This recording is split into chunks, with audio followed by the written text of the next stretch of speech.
Good evening, Namaste. So, this Friday, as we continue to study the Mahatma letters to Sinnet, our speaker, Sister Catalina from Adyar Lodge, will continue the letter number 135. She had started it last week. So, this is the part 2 we are going to do today as a study. Before I introduce her and we start the session, let me invoke the universal prayer.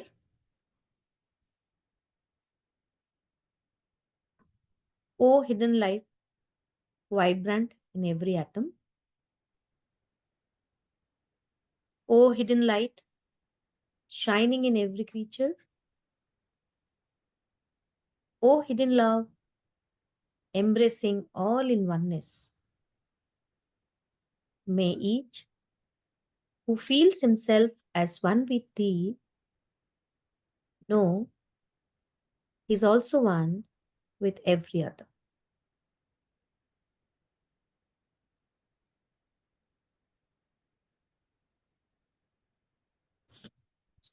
Come back. So, a few words about our today's speaker, our dear sister Catalina. As we know, she was born in Colombia. She has always considered herself a citizen of the world, which has led her to travel and take an interest in various cultures, languages, and ways of thinking. Currently, she is residing at the headquarters of the TS in Adyar. She joined TS in 2006, influenced by her parents. She started studying the Bhagavad Gita and the Secret Doctrine. And after joining the TS, she says she felt like coming home. An author, a poet, a translator, an editor, she holds a bachelor's degree in literature with honors, a postgraduate diploma in cultural management, and a master's degree in education. Within the TS, she is a board member of TS Colombia, coordinator of the Roundtable, organizer of Young Theosophists Group in English and Spanish, a member of the first board of the World Federation of Young Theosophists from 2022 to 2024, and a long-time volunteer. At TS Adyar, she serves as the secretary of the School of Wisdom and supports international conventions and social media efforts. She is the editor-in-chief of Selection Theosophia, a Colombian magazine, and lecturer on practical theosophy, literature, poetry, art, education, and comparative religions, both nationally and internationally. In 2020, she co-founded the YouTube channel Pragya CS Studio with her husband to share theosophy across languages. She deeply believes in the transformative power of small acts of love and service. So over to you, Sister Catalina, to continue the letter number 135. You may share your screen or you may say a few words before you start and you can continue. Thank you. Thank you very much, Sister Sabrina, for your introduction and for being today with us. And namaste to all dear sisters and brothers on the path. And thank you for joining today. I extend my gratitude also to Brother Pradeep Mahapatra. I already mentioned Sister Sobralina, Sister Minashki, who is always there translating for us into Hindi, and the entire Indian section team whose efforts make these weekly studies possible. We already recited the universal invocation, but I always want to make a small moment of silence before starting as an offer of gratitude to life and to the higher beings to allow us being here and now connecting in spite of distances and time difference, etc. So just few moments of silence.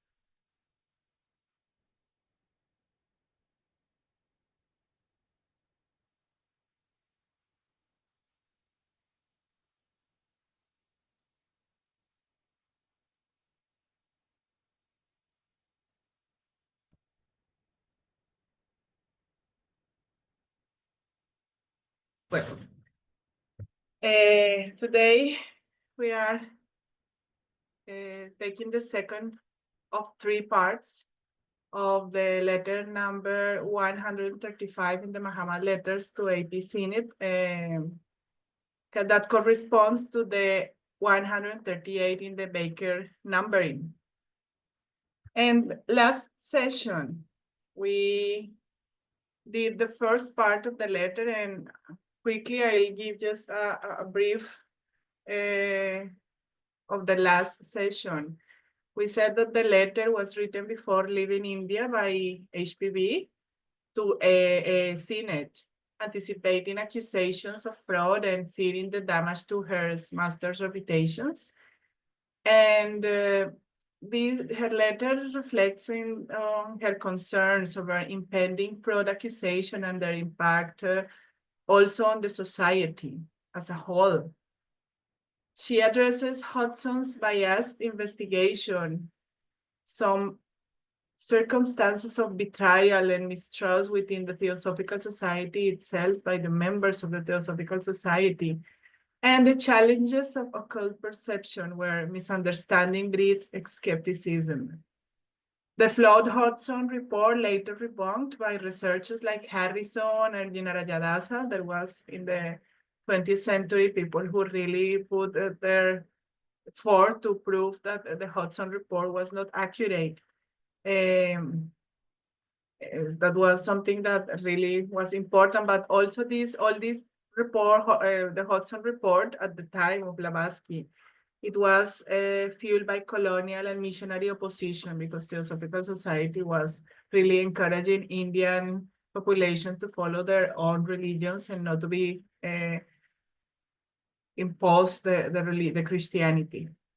It mentions the brooch incident, that is an incident especially regarding to the phenomena. That is another subject of the letter. And anyway, despite the attacks and the illness, HPV remains resilient, seeing her life as a testament to practical theosophy and the master's protection. And as I mentioned last time, there are like some key themes in the letter that are the Hudson's bias investigation, betrayals versus loyalty within the Theosophical Society, the Theosophical Society's place and future in the world, some additional information on precipitation of the letters, and HPV's personal struggles and how her life is a manifesto of practical theosophy and application of the golden stairs. So today we will continue with our study with a paragraph of the letter that discusses HPV's role as an intermediary for the masters, highlighting the challenges of transmitting these letters of the masters. She explains the purpose of the shrine and the skepticism from critics like Hume and Hudson, who diminish the phenomena as a fraud despite despite all the things that, I mean, also were happening at the time. And she emphasizes, HPV, despite of all these things, she emphasizes the consistency of the process and the involvement of trusted theosophists. So the paragraph that we are going to begin with today says as follows. And now to your business. I have never before beginning the service for you and Mr. Hume transmitted and received letters to and from masters, except from myself.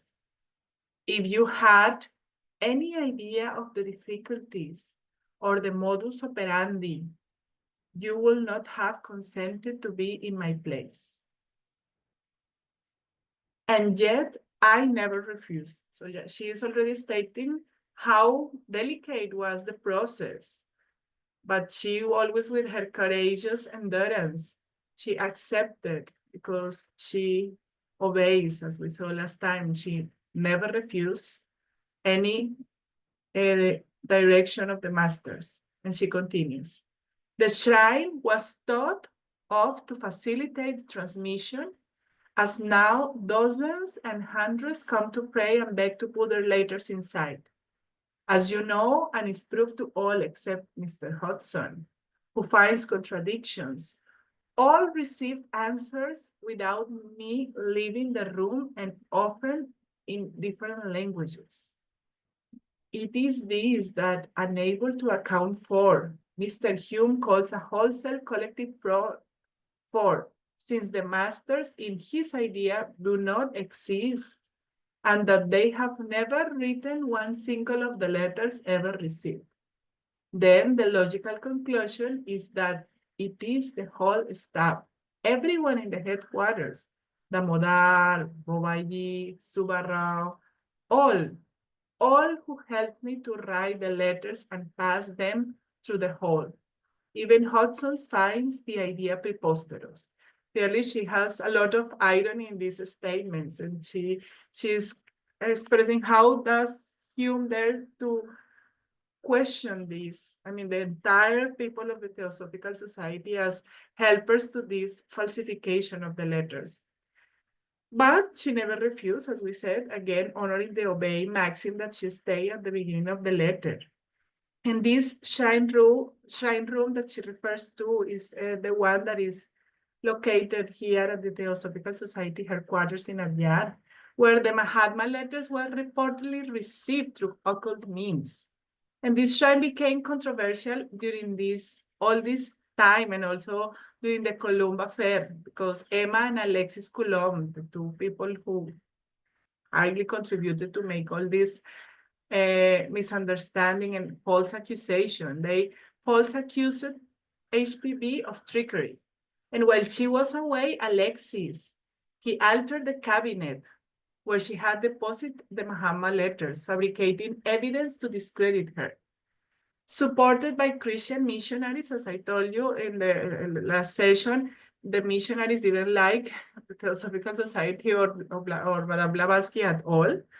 Then they supported the Colombs to publish forged letters. And this led to the Hudson Report to people to send Hudson to make this report, which fueled skepticism and accusation of fraud and, against HPV.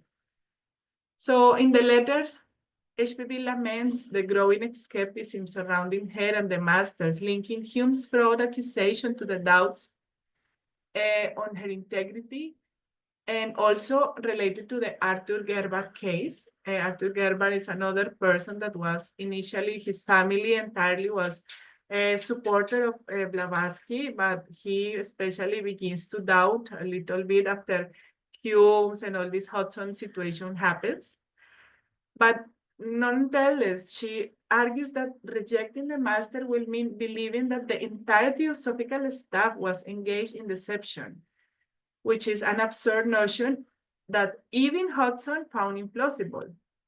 Because as we can also remember from last time, she felt that Hudson was inclined at the beginning to believe in her, but once he got more into talking to some people and he traveled to Mumbai, he turned his report into accusation towards Blavatsky. There is a text that we quoted last time from Annie Besant that in which she tells that she talked to Hudson when he was already an old person, and he told her that if he had known all that he knows at the time of his old age, he wouldn't have never accused Madame Blavatsky, but okay, it was too late. So all this happened because of the influence by figures like Miss Holloway, that and other people within the Theosophical Society that made these former allies, such as Mr. Gebhard, the one I already mentioned, began doubting her, leaning towards Hudson's claims. And HPV expresses deep frustration at Hume's denial, emphasizing that dismissing the masters requires accepting an impossibly vast conspiracy within the Theosophical Society, as we already saw. So the letter continues and says, and now to the deception practice on Mr. Arthur Gebhard, of which I learned from the Mahatmas and H.E.'s own letter sent to me, means his own letter, this fraud coupled to the revelation and hints about others insinuated by Kitten like Mrs. Holloway, must have impressed a figure of HPV of exquisite honorability and honesty on poor. Sorry. Poor, this is dear Mrs. Gebhard. But as in the Hume Pearl pin, this is another incident of precipitation, there is something more implied than mere fraud in the production of the phenomena. if I have bamboozled in this, Mr. Herbert and himself, then I become right away a blackleg, a swindler. I have received hospitality at their house for months. They have nursed me through all my sickness and even not permitted to pay the doctor. Cover me with rich presents, honors, and kindnesses, for all of which I repay with deception. Oh, powers of heaven, truth and justice, may Mr. Arthur Gebhardt's karma prove light to him. I forgive him for the sake of his mother and father, whom I will love and respect to my last hour. Please give these my parting words to Mrs. Gebhardt. I have nothing more to say. So as I mentioned, and she also mentions in the letter, the Gebhardt family helped her HPV when she was in Ebelfield, where their home was, to recover from a fall. They pay for the treatments, they supported, and it's out of this gratitude that she forgives the doubt that Arthur Gebhardt is having. But she also says, may his karma prove a lie to him, because she knows he is making a mistake. And again, this pain for the doubt felt towards her by one who used to be her friend and whose family supported her so much can be felt in her words. And these doubts of Arthur Gebhardt's reflects how we can be blinded by suspicion or misunderstanding, failing to see the deeper truth of a situation. Yet karma ensures that all actions, whether just or misguided, will inevitably bring their consequences, forcing us to face reality. So this is important. Karma ensures that all action, whether we do them with justice, misguided, with intention or not intention, there is always a consequence of any action thought that we have. And this is something that for our daily lives is something to be practiced and be aware of. Sister Bimal recently shared with me a passage of a letter written to Mary Gebhardt, Arthur's wife, by the Mahatma M in August 1884. It's from Jirayadasa's Letters of Master of Wisdom, second series.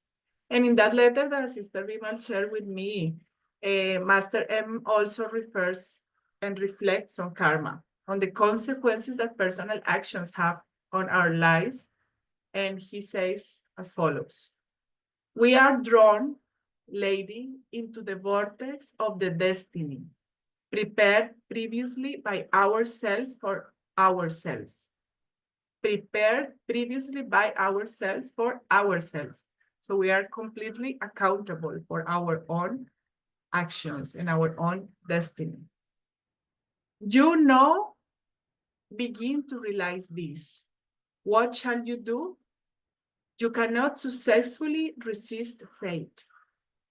Are you ready to do your part in the great work of philanthropy? You have offered yourself for the Red Cross, but sister, there are sicknesses and wounds of the soul that no surgeons can cure. Shall you help us teach mankind the soul sick must heal themselves? Your action will be your response. Look how many interesting statements are here. He talks about the philanthropy, but also which philanthropy is more important, this of helping the soul sick persons, but to teach them to heal themselves, because the same way as we are drawn by ourselves for ourselves, the same way is this self-knowledge, self-transformation, which will heal us. So we also have the capacity of heal ourselves. And both the passages, the one from Master M to Mrs. Gebhardt and the one that I just quoted in the letter 135, reflect the inevitability of karma, emphasizing that one cannot resist fate. In her letter, HPV acknowledged being caught in a predestined struggle as well, particularly in relation to the accusation against her and the role in the Theosophical Society. a role of service by bringing the ancient wisdom teachings to bring the healing of the sickness and wounds of the soul.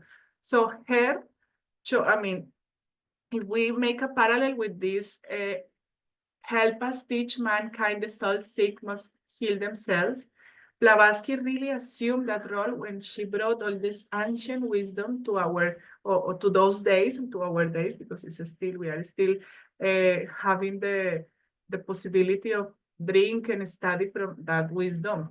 So she, in a way, assumed that role of healing, of bringing us to heal the sickness and wounds of the soul. And a parallel idea can be seen in the M's letter when he distinguishes between physical healing represented by the Red Cross and the deeper need for spiritual healing. That was something that was we were commenting. It can be interpreted as an analogy to the lament that people focus too much on external phenomena rather than Theosophy's true mission as well. And let's remember that the mission of the Theosophical Society is to serve humanity by cultivating an ever-deepening understanding and realization of the ageless wisdom, a spiritual self-transformation, and the unity of all life. So that is what we have to keep in mind when we read all this kind of text, to remember and kind of make an update in our own lives or of all this wisdom that is shared with us. One could conclude that HPV ultimately embraces her role as a spiritual teacher, as I already mentioned, recognizing her sacrifice as a part of a greater mission, but also when Master M addresses Mary Gebhardt by saying, "You have offered yourself for the Red Cross, but sister, there are sicknesses and wounds of the soul that no surgeons can cure. Shall you help us teach," etc., etc. And he says, "Your action will be your response." We can see that he may be encouraging her to cure the disease of the souls that are doubting and defamating Madame Blavatsky at that moment. And her positive action in that direction will be her response to the master's invitation. So there are a lot of levels of interpretation in these words that we are reading. And as every rich text in life has, it has different levels and deepness of interpretation. It is up to us to go and remove the layers and see every time deeper and deeper. Anyways, with all this happening, seeing people who early supported her and now are doubting her, she worries about the possible repercussions that this can have in the London Lodge and therefore in the Theosophical movement in the Western world. Let's remember that by the time the London Lodge was kind of the hub of the Theosophical Society at the West at the moment, and the main center.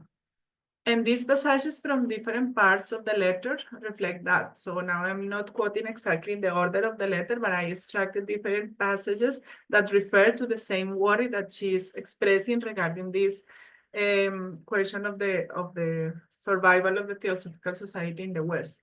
She says, "It is useless, Mr. Sinnet.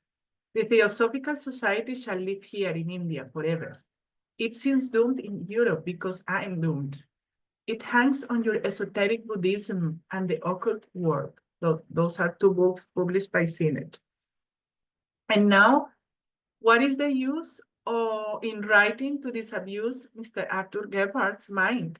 As soon as the Physical Research Society Oracle, meaning making reference to Hudson's investigation, will have proclaimed a wholesale fraud, and all of you, my dupes, as Hume does here lovingly and with the greatest concern, your London Lodge Society is sure to collapse.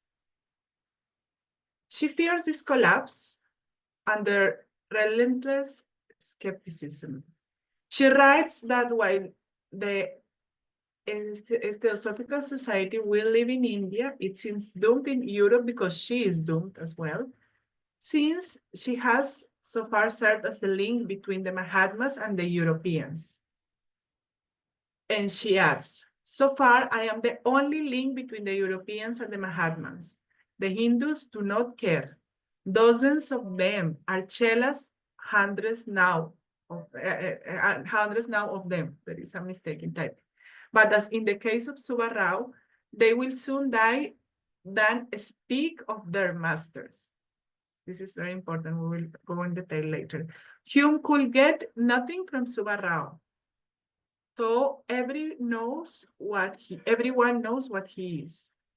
The other night, he received a long letter from my master in the meeting room when Hume voted my resignation. They had just voted. There should be no phenomena anymore and Mahatmas never spoken about. The letter was in Telugu, they say. So they stand by me and will stand to the last. They accuse me of having desecrated the truth and the masters by having been the means of the occult world and esoteric Buddhism. Do not count upon the Hindus, you of the London Lodge. I, dead say society goodbye to the master.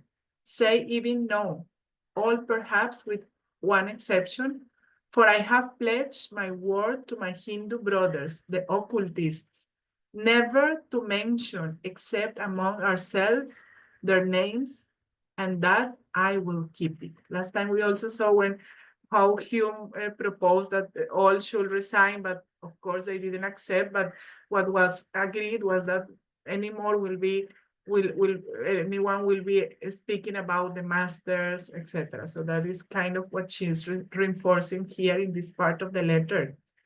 And also these words reveal the complex and often conflicting dynamics between Eastern and Western approaches to esoteric knowledge. While she sees herself as the sole link between both and between the Europeans and the Mahatmas, she acknowledges the deep reverence and secrecy maintained by Hindu chelas who would rather remain silent than risk exposing their masters.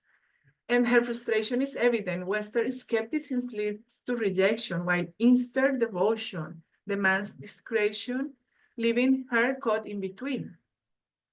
This also reminds us why, at the beginning, when the Theosophical Society was established in New York, she kind of acceded to show them phenomena because for the Western rational mind of the moment that was completely all scientific and rational, it was very difficult to believe in anything else that what was seen by the senses. So in a way, showing this phenomena was a way to show how there are things beyond what our simple sense can understand. But of course, as we also saw last time, she regretted to have done that.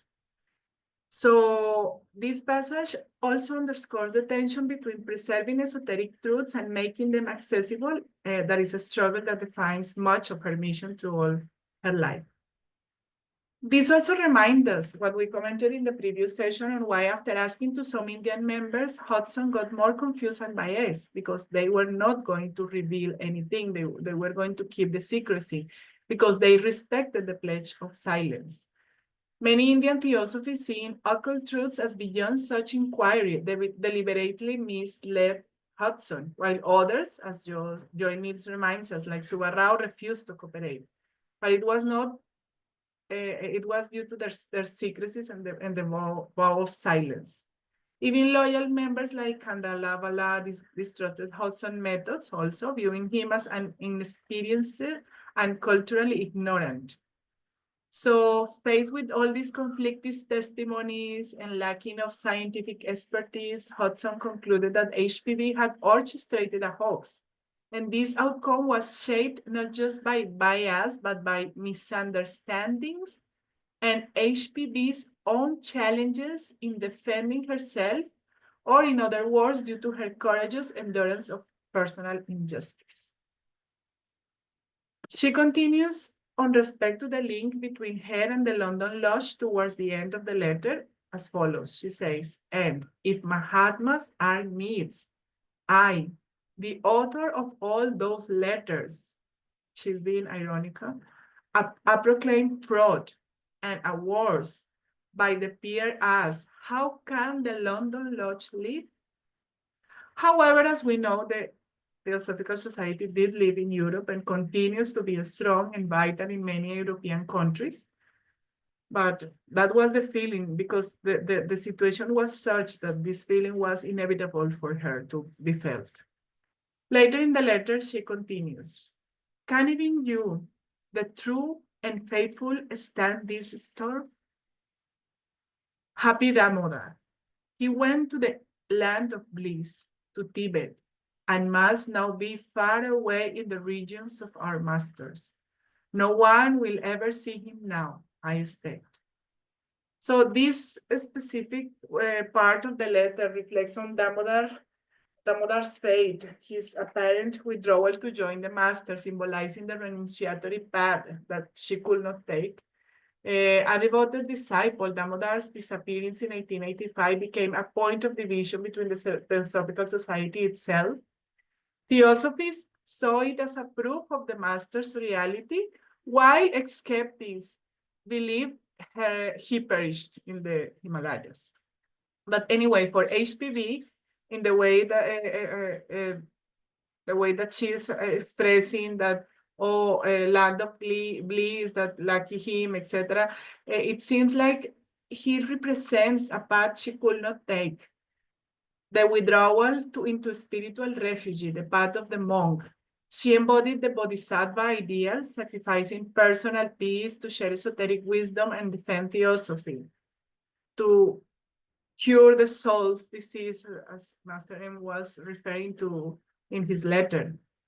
Let's remind that in the voice of the silence, the two paths, the spiritual paths are described: the path of renunciation that calls for a renunciation of worldly attachment, desires and distractions, and is the path of the monk. It emphasizes meditation, self-discipline, and the pursuit of spiritual knowledge. It is a solitary path and is often associated with asceticism. This is the path that Damodar took. And the voice of the silence mentioned also the path of selfless service, that is the path of the bodhisattva, that is characterized by compassionate action and service to others. It encourages individuals to engage with the world, helping those in need and working for the betterment of humanity. It is considered a more challenging but fulfilling path. And HPV emphasizes that both paths are valid and can lead to a spiritual enlightenment, depending on an individual's temperament and readiness. The key is to cultivate inner qualities like compassion, selflessness, wisdom, regardless of the chosen path, whether it is the path of renunciation or the path of selfless service, which is what she really did and practiced until the last of her days, with strong courage and endurance, as we can say, as we can see in what she writes next in her letter, where she says, well, persons who are on the eve of their death, she's referring to herself, of course, do not generally fib any say lies. I hope you give me credit for speaking the truth. Arthur Gebhardt is not the only one to suspect and accuse me of fraud. Say then of the friends who may have received letters from the masters through me that I never was a deceiver, that I never played tricks upon them. In this world, HPV expresses that the raw anguish for a woman facing relentless accusations, defending her integrity in the final stretch of her life, is what she is feeling. Her appeal is not just a plea for personal vindication, but a statement of her unwavering commitment to theosophy. And further, the letter continues. Hume, who goes to London in April, will set all against the Mahatmas and me. It takes a different kind of man and woman than you have in the London Lodge, with the exception of Miss Arundel and 2 or 3 others, to withstand such a persecution and a storm. It takes a different kind of man and woman. So really, again, she's staying the kind of endurance that a person needs to have in order to be able to discern about what was told by the Hudson report and all this false accusation was, if it was true or not. I mean, it requires a lot of, as we quoted last time, open-minded, eager intellect, etc., to be able to perceive the reality of what was happening. And she knows that those who doubt her will likely never be convinced. Yet she hopes that at the very least, her sincerity in her final days will be recognized. Her words reflect both defiance and sorrow, an insistence that despite all skepticism, she was never a fraud, only a tireless seeker and a messenger of a greater truth. However, the letter also mentions some names of people that stood up for her. There were also a lot of supporters at the time. Miss Arundel, she mentions her, and 2 or 3 others members. And at the end of the letter, she again will mention a couple more of people that stood up to her. She says, notwithstanding Hume, the Fred Hudson, and all the evidence, the Oakleys do not believe me. Sorry. Notwithstanding Hume, their friend Hodgson, and all the evidence, the Oakleys do not believe me a fraud. They have full confidence in the masters. Nothing they say will make them doubt their existence, and apart some little unpleasantness due to gossip upon private affairs, they are staunch theosophists, and as they say, my best friends. Well and good. I believe, oh Lord, help to my unbelief. How can I believe anyone, my friend, at such a moment? It is only he who knows, as he knows that he lives and breathes, that our Mahatma, another mistake in typing, that our Mahatmas exist and phenomena are real. Who can sympathize with me? Who do and look upon me as a martyr? Again, her words are very, very strong and really touching. And there are 2 things to mention in this passage. The first, regarding the support and belief in the Mahatmas from some of the members that supported her. And the mention, these are the Oakleys who came to Adyar during the Hudson investigation. And Joy Mills reminds us that A.G. Cooper Oakley became sub-editor of the Theosophies, served for a time as recording secretary of the society, and was a lecturer at several international conventions. He even became a disciple of Subba Rao, and he left the society when his teacher died in 1890. And also Isabel Cooper Oakley performed many valuable service for the Theosophical Society, principally as a lecturer and writer, and traveled to all Europe, where she organized works in Hungary, Italy. She was also representative of the Australasia region for the World Parliaments of Religions in 1893. So these 2 persons were not only very faithful to the masters and believed in Blavatsky, but they were also very valuable members of the Theosophical Society at the time. And regarding the belief of the Mahatmas that is expressed in Blavatsky's work by the Oakleys, it is worth reminding about these great souls that we call masters. As we know, in Theosophy, masters are not divine incarnation, but perfected individuals who have attained liberation through different lifetimes of self-transformation and effort, equivalent to the concept of Jivamukta, the liberated spirit. And unlike superstition, belief in the master is rooted in the principle of spiritual evolution. There is all a logical explanation on how a being evolves to be a master, wherein all humans, we possess the potential to attain higher states of consciousness through self-discipline, effort, and inner development. We possess the potential of healing ourselves, like Master M was mentioning that part that I share. Far from withdrawing from the world, Masters remain to guide others, serving as living examples of human potential.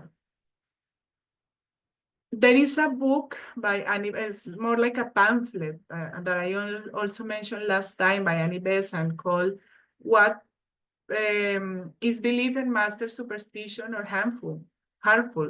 And she says that theosophy does not impose belief in them, but history shows that where this understanding is strong, the understanding and belief of the masters, the society flourishes, reinforcing their role as inspiration rather than objects of blind reverence. But of course, Theosophical Society does not impose this, and every member should, exercising their intellect and in the part of study of the Theosophical Tripod, that is meditation, service, and study, should really introspect and realize if the belief on the master is something that is logical or no, is something that each individual should reflect upon.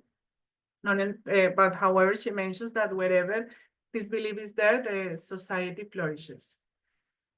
And she also says that when examining evidence, one might ask, what proof exists of their presence today?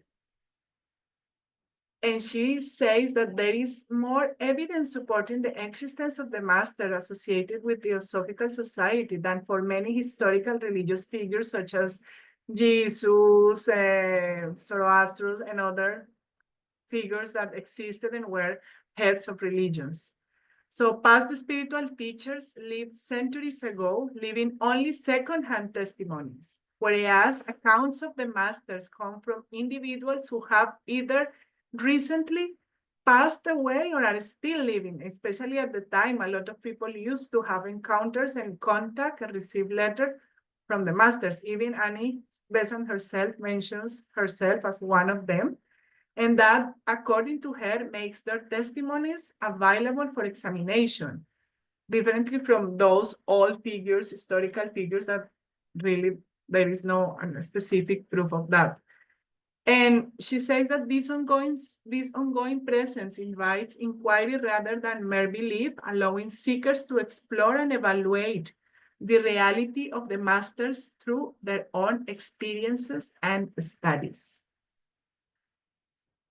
So since the letter has to do with this questioning of the letters and the existence of the masters themselves, I guess reminding what are the masters and how one can become a master helps a lot to see that there are also ways in which, even without any access to that moment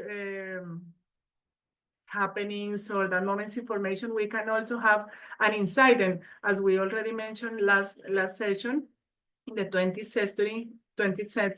century, there was a report that proved that Blavatsky's letters were not forged, that all the accusations against her were false from Vernon Harrison. But okay, to continue with the letter, then we will see that there is a long part of the letter that comes giving extra information about precipitation, that the one that has been given in other letters. And this also, all this information, then also is an information that Blavatsky includes in order to deny and prove, to deny the accusations that people were giving against her. So she provides Sinnet with additional information. And she says that the process of precipitation, that she says that the following: I have often facilitated phenomena of letter transmission by easier but still occult means. She's referring to the other methods of precipitation, adding that anyone not familiar with the laws of occultism will not know anything of either difficult or easy means of occult transmission, nor are they acquainted with occult laws. Everything is suspicious to them. So this is certainly truth for the majority of us who at least are sympathetic with occult principles, even though we may not understand them fully. So here she explains two methods. The first one is the unconscious transmission, where the letter is passed over the forehead while holding one's breath until a signal confirms it is read and noted. The transmitter must first attract the attention of a Chela or a Mahatma, and then the letter is opened and every line of it passed over the forehead, holding the breath and never taking off the part of the letter from the letter until bell notifies that it is read and noted. So this bell sound indicates that the process has been completed.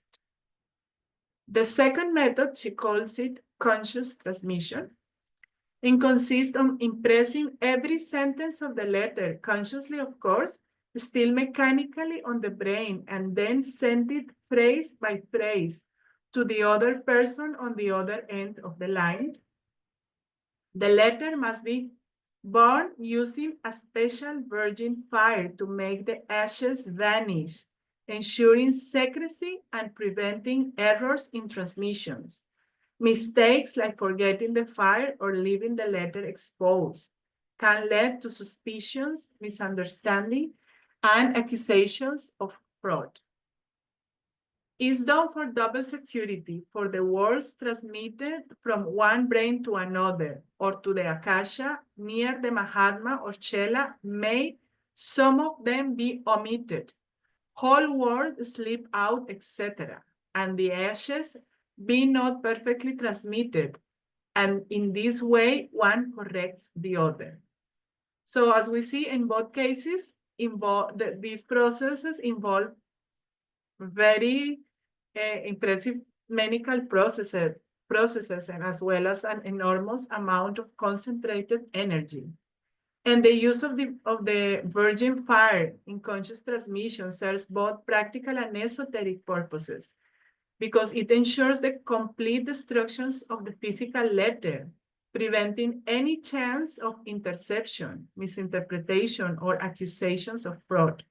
And esoterically, because fire is a powerful purifying element in many mystical traditions, believed to transform matter into its subtler essence.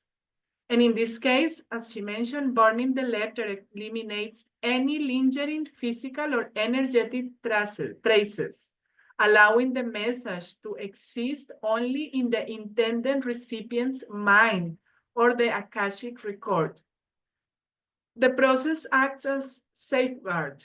If transmissions errors occur, the ashes serve as a secondary validation, reinforcing the integrity of the communication. So this is an explanation that she is giving in order to prove that this process has so many details and it's so really careful that first, it cannot be forged, and second, she's trying to prove that this is what has happened, but it's very difficult. It cannot lead to forges or anything that of the kind that they were accusing her through all this time of her life. But let's stop here with this part of the letter. We will conclude today here with this in mind, and we'll continue next session examining more in detail HPV's position before the truth and her mission. Let us remind one more time that HPV commitment to human progression and higher consciousness. That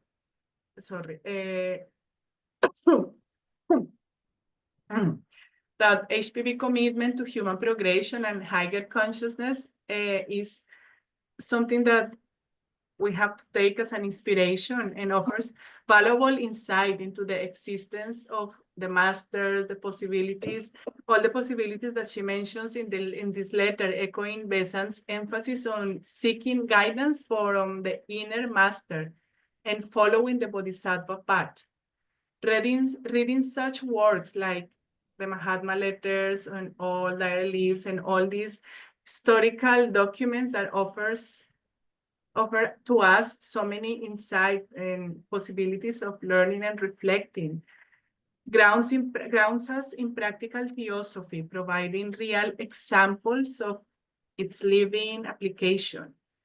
This highlights the essential role of study in our theosophical journey, deepening our understanding and strengthening our commitment to the path. So today we will finish here, and next time we will finish the letter, which we will see many subjects are recurrent, but more information, more insights, and more things are offered by Blavatsky's words to see.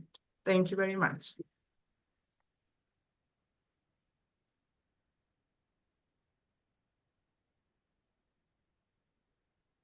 Thank you. So, can we do the Hindi translation? And we look forward to Sister Minakshi if she could join us. नमस्ते सभी को। Thank you sister Catalina. आज हम letter number 135 जो कि HPB ने सीनेट्स को लिखा था, उसका अगला पार्ट ले रहे हैं। इस पार्ट में एचपीबी सीनेट से कहती है कि आपके और मिस्टर ह्यूम के पत्रों को मास्टर्स से आदान प्रदान करने के पूर्व मैंने केवल अपने लिए ही यह किया था और किसी के लिए नहीं। इसमें की कठिनाइयों का या इसके कार्य प्रणाली का यदि आपको जरा भी अंदाजा होता, तब आप मेरी जगह आने के लिए सहमत नहीं होते। और फिर भी मैंने इसे कभी मना नहीं किया। पत्रों के आदान प्रदान की सुविधा के लिए श्राइन रूम है, ऐसा माना जाता था, क्योंकि अब दर्जनों और सैकड़ों लोग पत्रों को अंदर रखने के लिए प्रार्थना करते हैं, याचना करते हैं। मेरे श्राइन रूम से बाहर निकले बिना ही सभी को अपने जवाब मिले, और वह भी अक्सर अलग अलग भाषाओं में। Excuse me.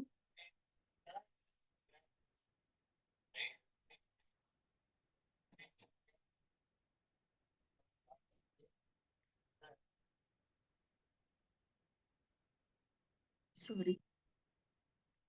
तो एचपीबी कहती है कि पत्रों के आदान प्रदान की सुविधा के लिए श्राइन रूम है, ऐसा माना जाता था, क्योंकि अब दर्जनों और सैकड़ों लोग पत्रों को अंदर रखने के लिए प्रार्थना करने आते हैं, याचना करने आते हैं।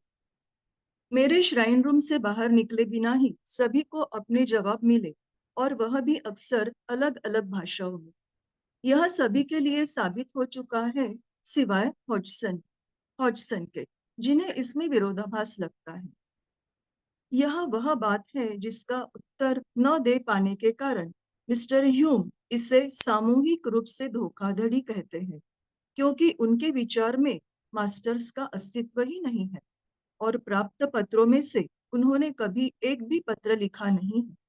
इसलिए उनका निष्कर्ष यह है कि दामोदर, बोवाजी, सुब्बाराव, इन सभी के साथ हेडक्वार्टर्स के सभी कर्मचारियों ने मुझे पत्र लिखने में मदद की, और श्राइन रूम के सुराख में से, यानी होल में से उसे डाला है।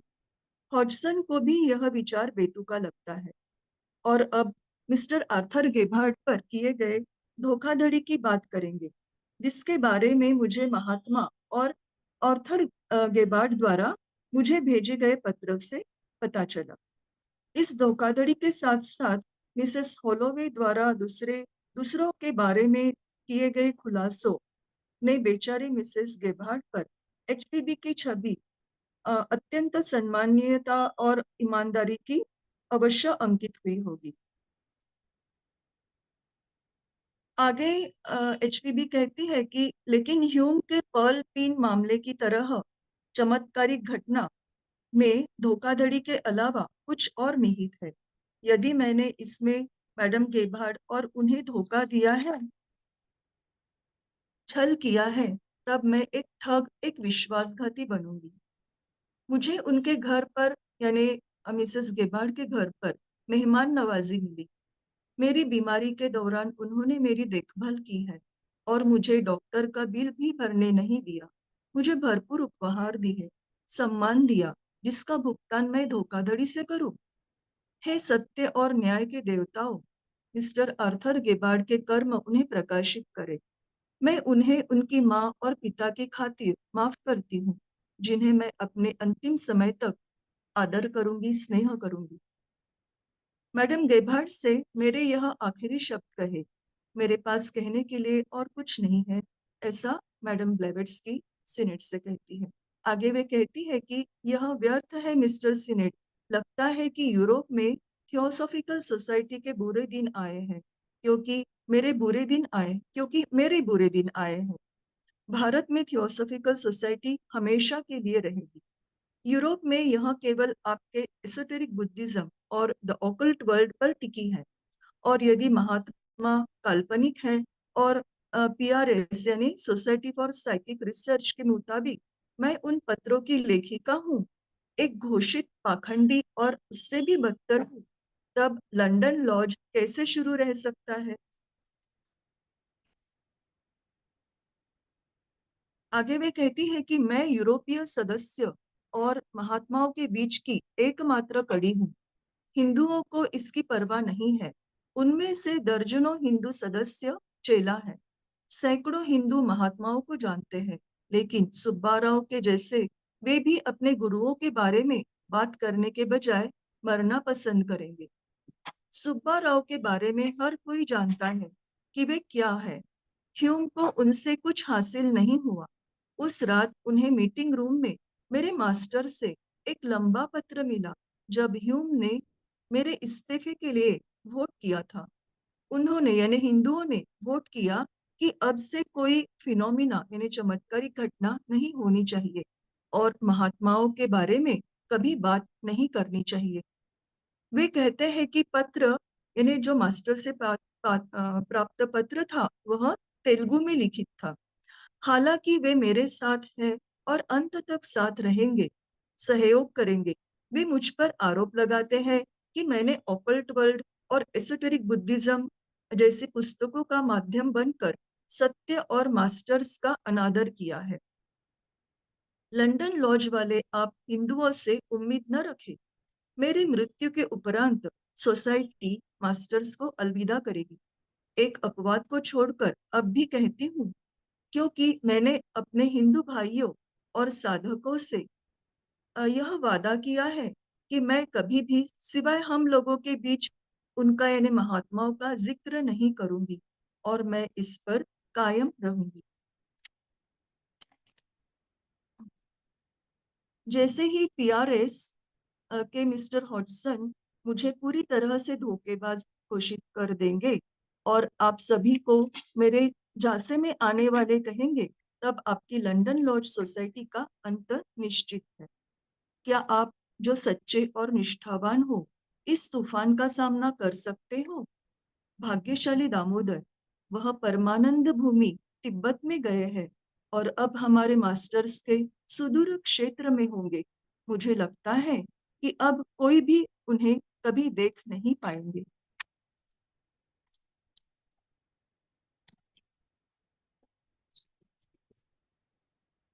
आगे मैडम लेवेट्स्की कहती है कि ह्यूम, उनके मित्र हॉडसन और सभी सबूतों के बावजूद ओकलेज यानी ओकले दंपत्ति मुझे धोखेबाज नहीं मानते। उनका मास्टर्स पर पूर्ण विश्वास है। वे कहते हैं कि कोई भी बात उन्हें मास्टर्स के अस्तित्व पर संदेह नहीं करने देगी। वे पक्के थियोसॉफिस्ट हैं और वे कहते हैं कि वे मेरे सबसे अच्छे मित्र हैं। हे प्रभु, मुझे विश्वास है, मेरे अविश्वास में आप मेरी सहायता करें। ऐसे समय में मैं कैसे किसी पर विश्वास कर सकती हूँ? केवल वही व्यक्ति जो अपने हर पल में जानता है कि हमारे महात्माओं का अस्तित्व है और घटनाएं खरी है, जो मेरे साथ सहानुभूति रख सकता हो और मुझे एक शहीद के रूप में देख सकता हूँ, वही यह जानता है।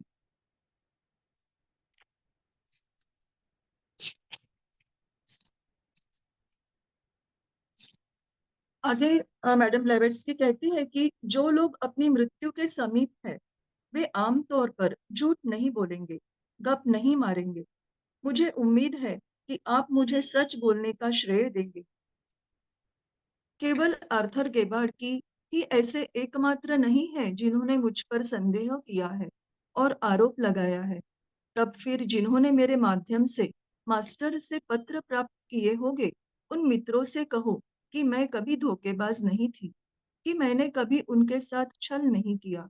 मैंने अक्सर आसान लेकिन गूढ़ तरीके से पत्रों के हस्तांतरण की घटना को सुगम बनाया, चूंकि इसलिए कि केवल गुह्य विदों को छोड़कर कोई भी थियोसोफिस्ट गुह्य तरीके के संप्रेषण यानी ट्रांसमिशन के कठिन या आसान तरीकों के बारे में कुछ नहीं जानता और न ही वे गुह्य नियमों से परिचित है, इसलिए उनके लिए सब कुछ संदेहजनक है।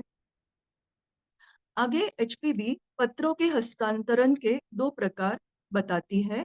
एक है कॉन्शियस ट्रांसमिशन और दूसरा है अनकॉन्शियस ट्रांसमिशन। तो अनकॉन्शियस ट्रांसमिशन के बारे में वे कहती है कि पत्र को खोलकर उसकी हर पंक्ति माथे पर से गुजरनी चाहिए। इस समय सांस को रोक कर या थाम कर रखनी चाहिए और पत्र के उस हिस्से को तब तक नहीं हटाना चाहिए जब तक कि घंटी न बता दे कि इसे पढ़ लिया गया है और नोट कर लिया गया है। दूसरा तरीका है कॉन्शियस ट्रांसमिशन। यह ऐसा है कि पत्र के हर एक वाक्य को सचेत रूप से मस्तिष्क पर यंत्रवत अंकित किया जाए और फिर इसे दूसरे छोर पर के व्यक्ति को वाक्यांश दर वाक्यांश भेजे। दोनों ही प्रकार में पत्रों को वर्जिन फायर यानी पवित्र अग्नि से जलाया जाता है। यह उस राख के लिए किया जाता है जो कागज के जलने पर तुरंत अदृश्य हो जाती है। यह दोहरी प्रक्रिया दोहरी सुरक्षितता के लिए की जाती है, क्योंकि एक मस्तिष्क से दूसरे मस्तिष्क में प्रेषित शब्द या महात्मा या चेला के निकट आकाश में प्रेषित शब्दों में से कुछ शब्द छूट सकते हैं या पूरे के पूरे शब्द छूट सकते हैं आदि, और राख पूर्णतः प्रसारित नहीं हो सकती है। इस तरह एक दूसरे को सुधारता है। धन्यवाद। Thank you. Thank you, Sister Minakshi. And I hope Catalina would be around. So I want you to join us on the discussion. If anyone has something to add to some queries they have, I think we can do that. I request from the audience, anyone has a query or just any point of clarification one has to ask. Yeah. Just wanted to say it was really nicely presented. But like the thoughts that are coming to my mind are that, if we think who wrote the Mahatma letters, for example, the people who wrote the Mahatma letters were in previous times the Lord Jesus or the Buddha or connected to the other great teachers. Yet we find such little interest in studying these letters. If somebody were to say that we have letters from Jesus himself, there'd be millions of people wanting to read what he wrote. But how much interest do we have for understanding what these Mahatmas have written? So, like all this is the way they wanted this new religion of Theosophical Society to be established, unlike before when they themselves took incarnations, was through the people. So through Sinnet, through HPB, it was through the people. Later on, of course, through Krishnamurti. So it was they didn't want to directly come in touch. I mean, in the form of giving births. So that's something that we need to know, that we have to read all these things only because that the teachings are all in there, whatever they are saying. That's one thing that we all can remember when we're doing this. How important this is. It's not some ordinary thing that we're studying. Yeah, that's correct. The more we think about it, it opens up, like where it came from and who are actually behind it. Hello, namaste. I Yeah, have a sir. question about Maulankar. He went to the land of bliss, to Tibet, and must now be far away in the region of our master. Far away from in the region of master. What does it mean? I interpreted it a little bit like I said in the presentation that he took the path of renunciation. He took the path of the monk. I mean, in this view that we are evolving always, and we are meant to perfect ourselves and reach a point. There is a point that we reach, and then we have two paths to choose, whether we go and retire in the path of the monk, or we come back and serve. That is the path of the bodhisattva, until that involves the path, the vow of the bodhisattva, that until the last soul has been saved, this person won't rest and won't go to that land of bliss. So basically, that's my understanding, that he took this path, that as Blavatsky mentioned also, there is not one path that is more valid than the other. It depends on the person's nature, on the person's inclinations, etc. So he went there, and that is the land of bliss, and not necessarily is I mean, of course, maybe a physical place or not, but it's most likely a state of certain degree of enlightenment, I will say. That's the understanding that I have of that. So if Okay, I could thank just you. ask Catalina, do you mean that there is one path when you renounce and you choose not to come back, and there is one path when you choose to come back and do service? That's what you mean? Yeah. That's what the voice of the silence Yeah. expresses. These two paths. Yeah. In my case, my understanding of Damodar was that he was the only one proper chela of the masters, because the rest of them, like even Leadbeater and Annie Besant, they didn't become a chela. They were still lay chela until they passed away. But among the earlier theosophists, only Damodar was taken to the Tibet, means out of India. So the one who was asking the question why he went out of India, I mean what? He went to Tibet. So he was taken there to Tibet, and because he became a lay chela, the masters take over all the karma and of that chela, and then he becomes like a bodhisattva, as Catalina said. That bodhisattva is that he will renounce his moksha and come back in the last human body that he has to uplift humanity.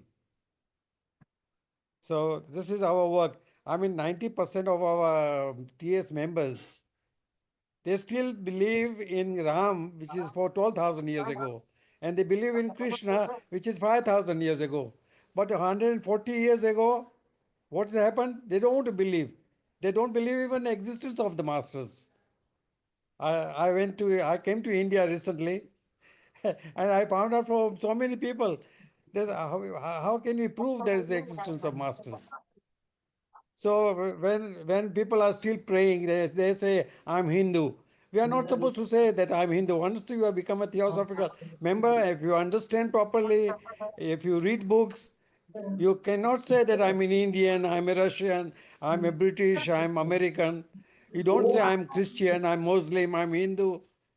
You are being violent. Jiddu Krishnamurti said, by mentioning yourself as a personality, you are being violent.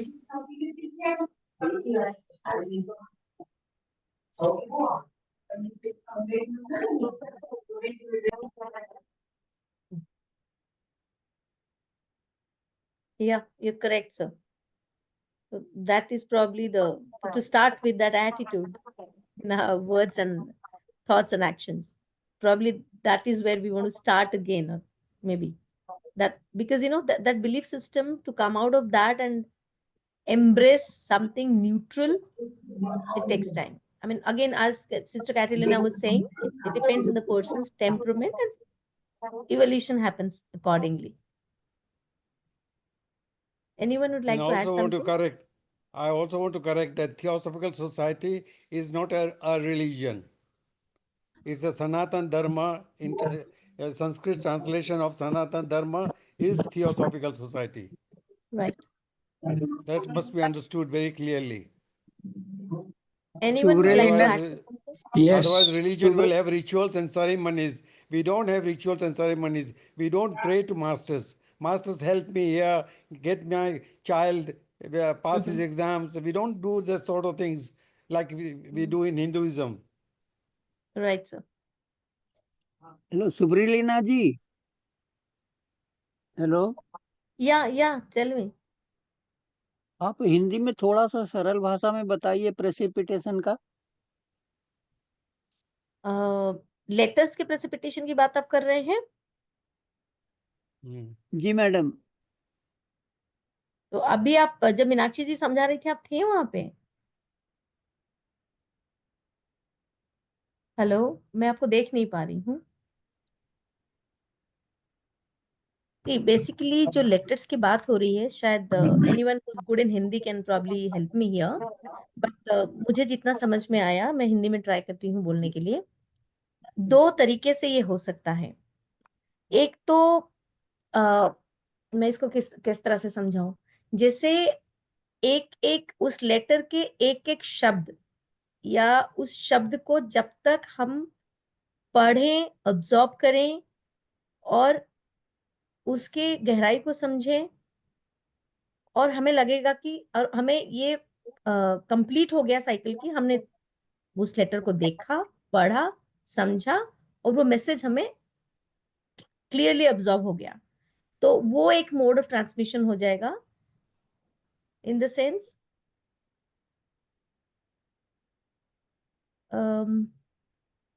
जैसे Pavitra उन्होंने Agni, sister using Katrina ने लिखा Pavitra था। Agni. हाँ जी sir. Pavitra Agni, virgin हाँ, fire. या पवित्र अग्नि की बात वहां आती है जब आप कंप्लीट कर लेते हैं, तो उसका डिसअपियरेंस की जब बात होती है कि आपने ऑब्जर्व कर लिया ना, तो it's a kind of, it's a light of knowledge, इसको लाइट ऑफ विजडम भी हम बोल सकते हैं। उसमें आपका ऑब्जॉर्प्शन होगा प्रॉपरली, तो हमें इसको सिंबलिकली सोचना पड़ेगा। आपको ये नहीं कि मैंने पढ़ लिया, फिजिकली लेके कहीं पे आप उसको एक उसको भस्मीभूत कर रहे हैं, वो वाली बात नहीं है। It is about when you observe it in the light of, in the fire of wisdom. तो आपने ऑब्जर्व किया, फिर उसका सिर्फ सार रहेगा आपके पास। तो इसको हमें थोड़ा इस सिंबल को समझना पड़ेगा, मेरे ख्याल से ये है। कोई और अगर इसको अच्छे से समझा पाएगा, विमल जी, आप समझा पाएंगे? यस, देखिए सर, बेसिकली बात कहना चाह रहे हैं एचपीबी यहाँ पे कि मेरे लिए या आपके लंबे लंबे लेटर्स मास्टर्स को पहुंचाना कितना मुश्किल था। एक, like she said, like सुगलन ji said, या तो मुझे एक एक लाइन पढ़ना और दिमाग में रखना और वो दिमाग से वहां चला जाएगा, फिर बेल बजता था, अच्छा नेक्स्ट लाइन करो, एक एक लाइन ऐसे करो, नहीं तो लाइन फॉरवर्ड पे रखो, फिर वो पढ़ेंगे और उसको फॉरवर्ड से वो डायरेक्टली कैसे पढ़ लेते थे, फिर बेल बजा, फिर उसको थोड़ा शिफ्ट करो नेक्स्ट लाइन, फिजिकली एग्जॉस्टिंग। ये लोग इतने लंबे लंबे लेटर्स हैं, we have got two of the letters in this question answer series, you see how long their letters are. सोचो कितना फिजिकली एग्जॉस्टिंग था एचपीबी को। तो वो सिनेट विमल ओ जी, मच टू ह्यूम टू एचपीबी। जी जी, बोलिए बोलिए सर, बोलिए नमस्कार। नमस्कार।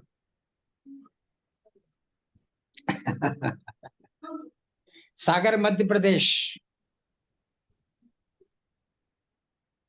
आई am Ramesh Kumar Chaurasia from Sagar Madhya Pradesh, India.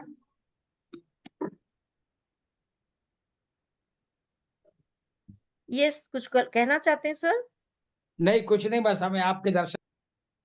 Okay, या Vimal ji wanted to say something, to add to something, or it's okay? No I am done, that's all. Okay, fine. And anyone else has a query which we can discuss, or maybe just to conclude? Otherwise, we'll go for the universal prayer. I mean, the concluding Also, prayer. I want to say something about it. The person, the medium that was used or either in his sleep, he would be not aware when he wakes up of anything that happened. The lay chelas are used, or I mean the chelas are used in that sense. So when the precipitated letters are done, the person through whom the letters were sent, that person was not aware of any thing that was written in the letter when he gets up. Hmm. Yeah,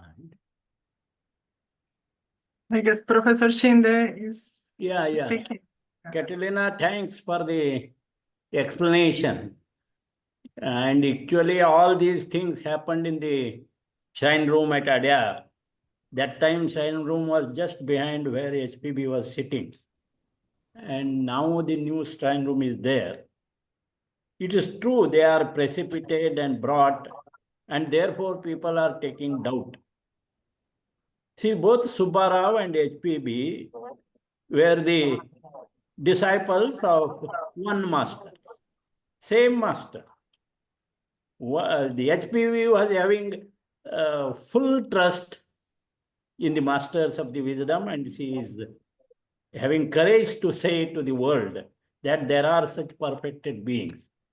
But Subbarao is against this. Don't tell to the public, because public is not yet ready to what we can say, assimilate this occult knowledge. They yet have to develop in that condition.